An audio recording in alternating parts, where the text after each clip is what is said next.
Belarus's claims to have taken in Russian Wagner boss Yevgeny Prigozhin and its offer to house his Wagner mercenaries are adding new urgency to this month's NATO summit that's taking place in Lithuania.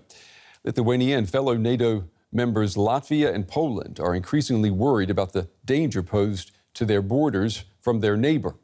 The former Soviet bloc countries fear Russia's growing influence in Belarus could eventually be used against them. Polish forces stepping up their patrols along the country's border with Belarus. Guards say they've registered a growing number of illegal border crossing attempts. One reason for the heightened alert? The presence of Russian Wagner Group fighters in Belarus. This satellite image purportedly shows a base under construction not far from the capital, Minsk. Developments in Belarus and the concerns of neighboring NATO countries Poland, Latvia, and Lithuania will be on the agenda at the alliance's upcoming summit in Vilnius. Recently, Belarus received a tactical nuclear weapon, or at least said they would. And now it is taking in Prigozhin and his military. It is clear that this is a country which we can no longer call sovereign, and which is doing things that go against our security. Those comments were echoed by Poland's defense minister during a visit from his German counterpart. Poland is pushing for greater measures to prevent any spillover from the war in neighboring Ukraine. All the things that have been happening in Russia recently, the complete subordination of Belarus, the transfer of nuclear weapons to Belarus, the Wagner Group, they all show that the threats from Russia are real.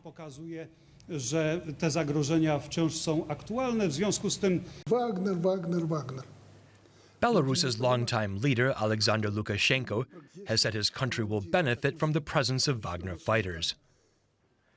Lukashenko's Belarus is seen as Vladimir Putin's closest ally. The two leaders met last month to discuss the deployment of Russian nuclear weapons to Belarus. Earlier this week, Lukashenko marked the country's Independence Day. But many in the West increasingly see Belarus as little more than a vassal of its larger neighbor, Russia.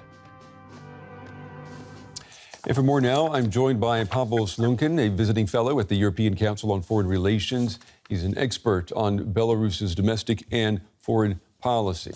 It's good to have you on the program. If we assume that enough Wagner mercenaries relocate to Belarus, could they realistically work with Lukashenko, and could they pose a new threat to Eastern European countries? I would say that this is the main contradiction between Prigozhin and Lukashenko, who will control the Wagner forces and how big the number of them will be. Because obviously those two, they want to control this resource, the private military company. Prigozhin wouldn't just hand over the control to Lukashenko just because this is his own leverage to stay in the game, to continue being a political actor, an influential one, and earn money that he like he did before. At the same time, for Lukashenko, this can pose an existential threat.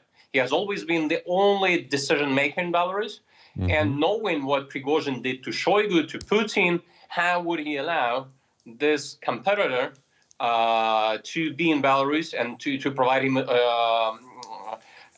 being autonomous? I just can't imagine that. And that is the reason why they haven't yet come there. I think that they are still negotiating on the future of the Wagner. When and if we imagine that they will come and the numbers will be, we don't know who will control them. But if we imagine that Lukashenko control them, that obviously they can be used in attacks against NATO and the EU borders. Lukashenko has been weaponizing illegal migration flows, trying to attack borders of Latvia, Lithuania, and Poland. And I can easily imagine that they will be joined by Wagner stormtroopers. Well, Mr. Slunkin, it sounds like, if I'm hearing you correctly, you're saying that Lukashenko, he's allowing Prigozhin and his Wagner soldiers to relocate to Belarus because he doesn't have a choice. There's no advantage for him, but he's doing what Vladimir Putin told him to do. Is that an accurate read?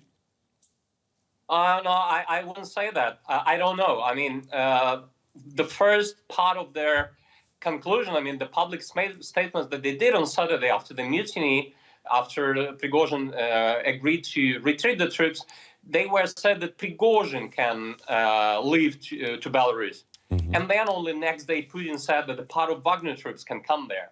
And I think that they are still negotiating on the status, what status Wagner will have in Belarus, who will control them, how many people will be there, where they will be stationed.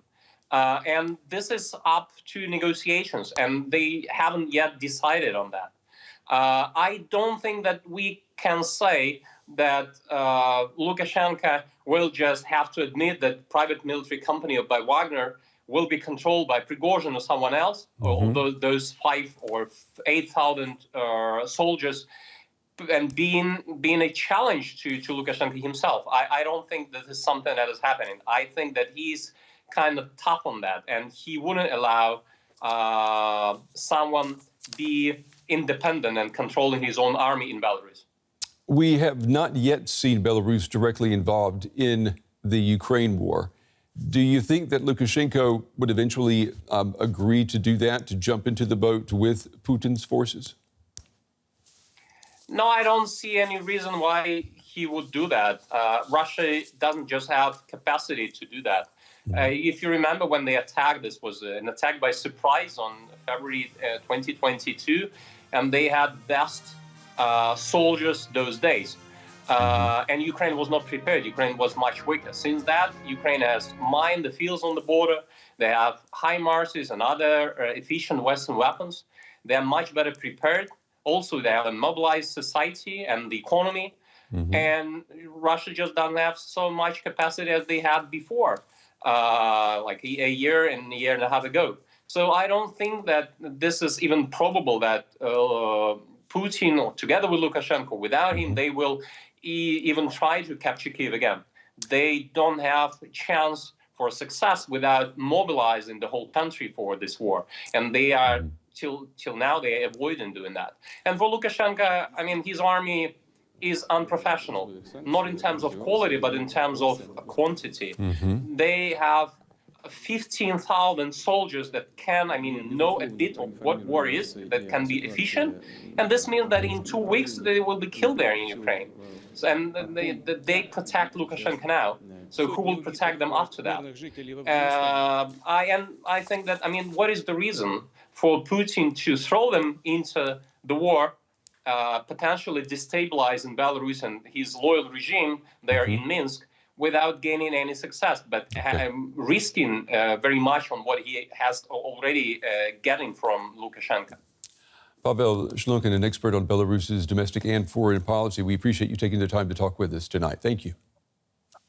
Thank you. And joining us now from the Lithuanian capital, Vilnius, is Russia analyst Constantine Eggert. First of all, Constantine, tell us, we have Belarusian leader Alexander Lukashenko offering Wagner mercenaries a place in Belarus.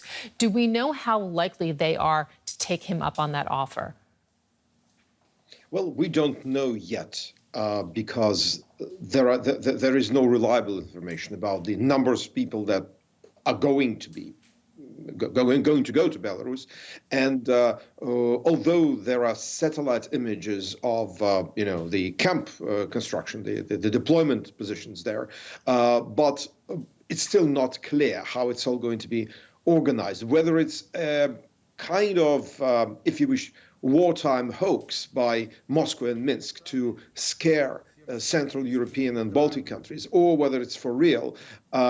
It remains to be seen. It's not really clear what's going to happen. Although, when you speak to military analysts, some of them say that definitely Belarusian armed forces, which are not in a great shape, would benefit from a training given to them by the Wagner Group. That is for sure. But whether we have people there on the ground, it's not yet clear. And well, we've heard the Baltic states, in particular, Poland, neighboring states of Belarus, sounding the alarm bells. So walk us through their biggest concerns when it comes to Wagner. Well, their biggest concerns is actually state of the border and the border of Poland, Lithuania, the neighboring Latvia, is an EU and NATO eastern border.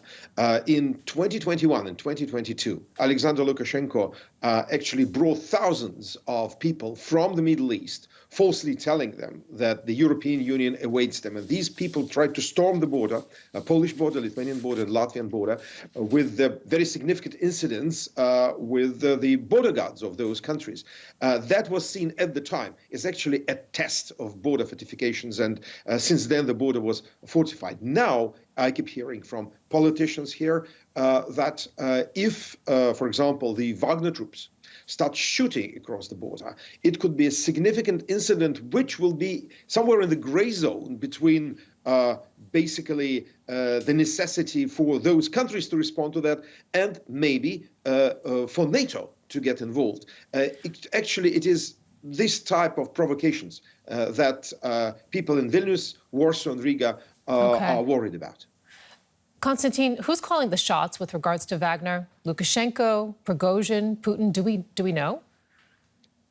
Well, Putin is still the most important person there because, as we've heard from him in the last days, in recent days, the Wagner Group was financed by the Russian state. When no one had any doubt about that, but it was financed by the Russian state, at least during this stage of the war, during the full-scale aggression of Russia against Ukraine.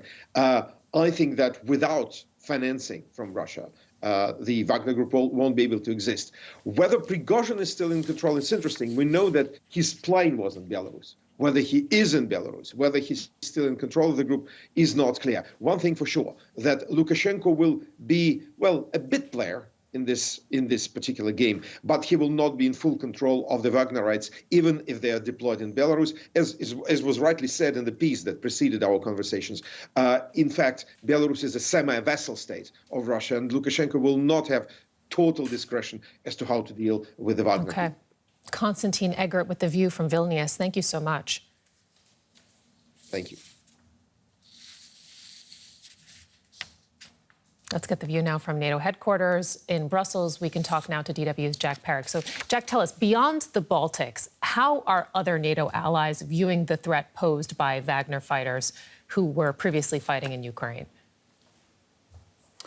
Well, the sort of position from NATO is that they're monitoring closely. The reality is that the information, as Constantine was saying, about exactly how many troops are there, who is in charge, where exactly they are, is quite hard to find at the moment. The understanding, my understanding from sources at NATO, is that they are taking this threat very seriously, though. Reason being is that those Baltic countries and Poland, who raised the alarm about the invasion in Ukraine long before many of the other countries were taking it seriously, they are saying, again, this is a real direct threat to us. The big question as well is what it would mean if Wagner troops did, as Constantine was saying, perhaps shoot over the border, or if they were the ones that were sent into one of the Baltic countries or Poland, for instance. Because NATO has a collective defence. Article 5 of the NATO treaties is one for all. So if one country is attacked, all of the other countries will come to their defence. Now, this is all hypotheticals. There's a lot of ifs here. But the truth is, if the Wagner troops and the Wagner Group is so close over the border from those NATO allies, they're concerned, they're raising that alarm, and they want to make sure that they're fully able and aware to defend themselves if the situation changes. What we've seen since the Wagner Group started marching on Moscow, returned, then was sent to Belarus, is an ever-changing situation. And the NATO and the NATO allies want to make sure that they're prepared for any eventuality. How is what we have been seeing out of Russia, this aborted uprising from Yevgeny Prigozhin and Wagner, and all of the fallout from it, how is it impacting NATO's preparation for its upcoming summit in Vilnius, and what positions we could see taken? Yeah, well, it's really sort of the dominant issue at the moment. Obviously, there are a lot of other issues that NATO are discussing. Sweden's potential entry into the military alliance that's being blocked by Hungary and Turkey at the moment. But it is really the major issue. What is NATO about if not collective defence and looking after one another? And that's what the Baltic countries have been saying. We had an interesting soundbite, an interesting press conference by the NATO Secretary-General Jens Stoltenberg, who's just had his mandate extended at the top of NATO. And he said, we need to be prepared for threats from Moscow or Minsk. It's really understood that Belarus is very much in the pocket of the Russians, and with the Wagner troops there is a higher level of alert. And I think the other NATO members, as I said, are listening closely to what the Baltics and what the Poles are saying. DW's Jack Parrick at NATO headquarters. Thank you.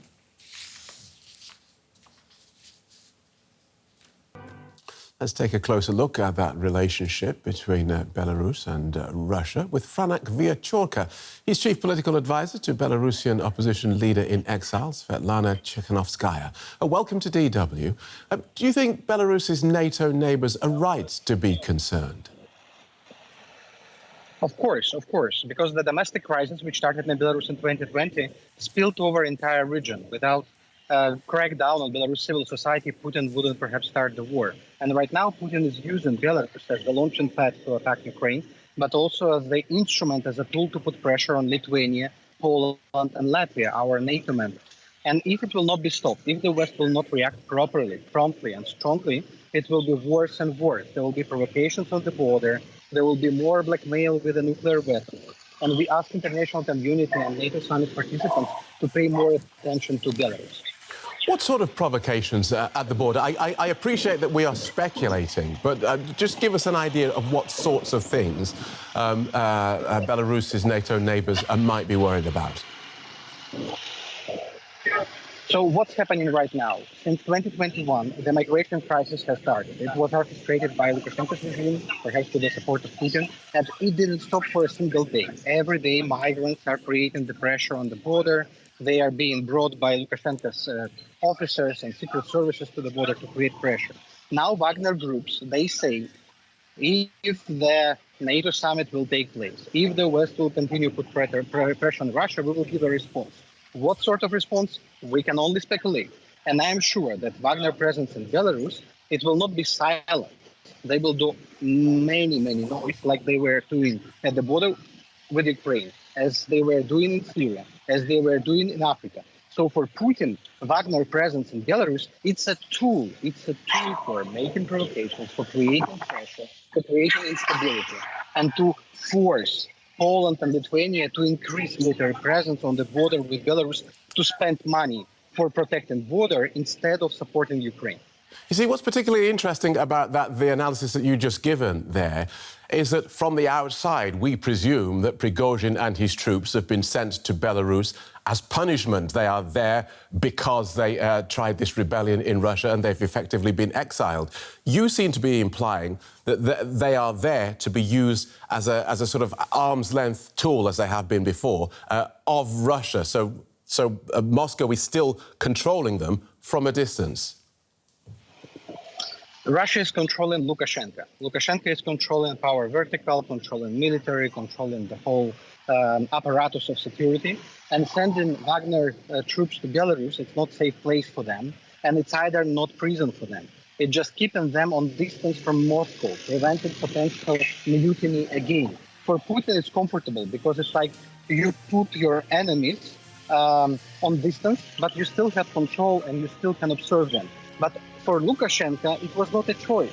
It was, as we believe, it was just asked by Putin to propose this solution. So Lukashenko is trying, of course, to display himself as a mediator, peacemaker, but reality is that he again was used by Kremlin in order to solve this internal domestic Russian crisis. And so what do you think, then, Mr. Lukashenko gains from hosting these Wagner troops? In the short run, he is using the whole situation to present himself in a positive light. When Putin and Prigozhin are fighting, Lukashenko as an angel appears and he solves the world's problem. And in the shorter run, he gains, he wins, because in eyes of Belarusians who support Lukashenko or who don't support, he seems as a peacemaker. But in the longer run, the presence of thousands, it doesn't matter if we 1,000 or 10,000 Russian Wagner troops, it will create many problems for Belarusian society, for Belarusian military who don't want Russians on their territory, and of course for Lukashenko himself, because Prigozhin will not be listening to Lukashenko. He will not be obeying to Lukashenko. He doesn't see Lukashenko seriously. In Russia, all these guys and Putin and Prigozhin and others, they see Lukashenko as a clone. And at some point, they will try to use Lukashenko, not vice versa. So how then should NATO prepare for any potential threat from Wagner troops in Belarus? The most important to react on every action of Putin. But reaction shouldn't be just like retreat, like Putin expects in case of nuclear weapons, to stop supporting Ukraine and then Putin will not be deploying nuclear weapons. Opposite, West must show their teeth. It must increase support for Ukraine. It must increase support for Belarus and democratic forces in Belarusian society, which fights for freedom and democracy. That will be proper response. EU can propose the European perspective for Belarus. That will be proper response. Putin hopes that it will secure control over Belarus for years, and Europe says, no, in response to your ambitions, Putin, we will propose membership potentially in the future for Belarus. That would be a symmetric response, and that will be proper, and it will be well perceived by Belarusian society. And are we absolutely sure that Prigozhin is in Belarus? No, he is not. There are evidences that he came the second day after whole deal was made, and he had a very long talk with Lukashenko about the registration of Wagner Group, about their activities, what they can do in Belarus. But at this moment, there is no sign Prigozhin is in Minsk, and there is no sign that Prigozhin troops, Wagner mercenaries, are in Belarus. But there are evidences that the base is being built. It's very interesting. Thank you for joining us and outlining that so clearly. Franek Viacheslav from the Belarusian opposition in exile. Thank you.